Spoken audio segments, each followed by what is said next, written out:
아파트 관리 사무실 옆과 어린이, 놀이터 옆 공터 등 5군데에 동네 고양이 공식 급식소 설치를 하였습니다. 주민님들은 동네 고양이 급식소 설치에 따른 주의사항을 확인하여 주시기 바랍니다. 하는 방송을 들었습니다. 그래서 아파트의 고양이 급식소를 확인하러 가보았습니다. 방송대로 관리 사무실 옆 공터에 정말로 작은 급식소가 만들어져 있었습니다. 물그릇도 있고 사료를 놓을 수 있는 공간도 있고 주변도 깨끗하게 정리되어 있습니다. 그리고 급식소 옆에는 이런 안내문까지 붙어 있습니다. 이곳은 우리 아파트 동네 고양이 공식 급식소입니다. 도대체 무슨 일이 있었던 걸까요? 바로 이것입니다. 동네 고양이와 지역사회 공존에 관한 법률이 만들어지면 생기는 일입니다. 만약 정말 이런 법이 만들어진다면 우리 주변은 어떻게 달라질까? 저는 가장 먼저 고양이에게 밥을 주는 모습부터 달라질 것이라고 생각합니다. 예전에는 아파트 화단 한쪽에서 고양이에게 밥을 주려면 괜히 주변을 한번 살펴보게 됩니다. 사람이 없는지, 누가 보고 있지는 않은지, 혹시 또 민원이 들어오지는 않을지. 밥을 놓고 나서도 마음이 편하지 않습니다. 누군가 다가와서 이렇게 말할 수도 있으니까요. 여기서 고양이 밥 주지 마세요. 그런데 공존법이 만들어진다면 이렇게 달라집니다.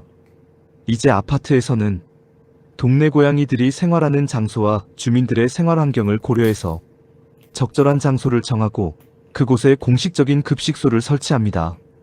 그리고 중요한 것은 그냥 밥그릇 하나 갖다 놓는 것이 아니라는 겁니다. 누가 관리할 것인지, 언제 급식을 할 것인지, 남은 사료는 어떻게 처리할 것인지, 물과 주변 환경은 어떻게 관리할 것인지, 문제가 생겼을 때 누구와 이야기할 것인지까지 관리 기준을 정하는 겁니다. 그러면 고양이에게 밥을 주는 사람도 달라집니다. 더 이상 몰래 밥을 놓을 필요가 없습니다.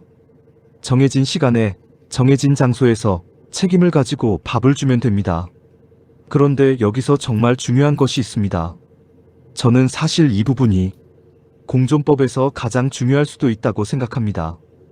바로 기존에 밥을 주던 장소입니다. 우리 주변을 한번 생각해 보십시오. 아파트 화단 한쪽, 공원 구석, 빌라 공터, 주택가의 어느 한쪽, 이미 동네 고양이들이 밥을 먹고 있는 장소가 있습니다. 그리고 그곳에서 오랫동안 고양이를 돌봐온 사람들도 있습니다. 그런데 공존법이 만들어졌다고 해서 이런 장소를 전부 없애고 무조건 새로운 장소를 찾아야 한다면 어떨까요? 저는 그것도 제대로 된 공존은 아니라고 생각합니다. 기존 급식 장소도 공식적으로 관리합니다. 그래서 공존법이 만들어진다면 먼저 현재 동네 고양이들이 어디에서 생활하고 있는지, 어디에서 급식을 받고 있는지, 주민들에게 어떤 불편을 주고 있는지, 그 장소를 관리할 수 있는지 등을 살펴볼 필요가 있습니다. 그리고 조건이 맞는 곳이라면 기존의 고양이들이 밥을 먹던 장소 자체를 공식 급식소로 전환하여야 한다는 것입니다. 이게 중요한 이유가 있습니다. 고양이는 법이 만들어졌다고 해서 갑자기 다른 장소로 이사가는 게 아니기 때문입니다. 이미 그곳에서 살아가고 있는 고양이들이 있고 이미 그곳에서 돌봄이 이루어지고 있습니다. 그렇다면 우리가 해야 할 일은 그 현실을 없애는 것이 아니라 현실을 제도 안으로 가져와야 한다는 것입니다. 저는 이 부분이 어쩌면 가장 중요하다고 생각합니다. 하지만 반드시 알아야 할 것이 있습니다. 공존법이 캣맘에게 특별한 권리를 주는 것이라고 생각하면 안 됩니다. 오히려 반대입니다. 권리가 생기는 만큼 책임도 생기는 겁니다. 정해진 장소에서 급식하고 남은 사료를 치우고 물을 관리하고 주변을 청소하고 필요하다면 중성화와 개체 관리에도 협조하고 주민들에게 불편이 발생하면 그 문제를 해결하기 위해 소통해야 합니다. 그리고 주민에게도 변화가 생길 겁니다. 예전에는 어디에서 밥을 주는지도 모르고 누가 주는지도 모르고 밥그릇이 갑자기 나타나기도 했습니다. 그러다 보니 불편하면 화가 나고 밥을 주는 사람과 갈등이 생길 수도 있었습니다. 그런데 공식 급식소가 있다면 불필요한 갈등을 줄일 수 있고 아이들이 있는 가정에서는 동네 고양이를 찾아오면서 생명 존중에 대한 것을 가르칠 수 있습니다. 공존이라는 말을 하면 모두가 고양이를 좋아해야 할 것처럼 생각할 수도 있습니다.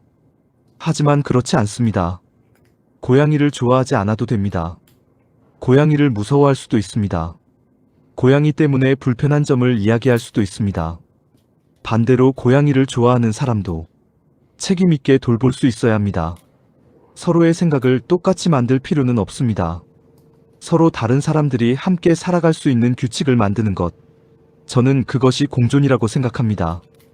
동네 고양이와 지역사회 공존에 관한 법률 제정 청원이 국회의 전자청원이 되었습니다.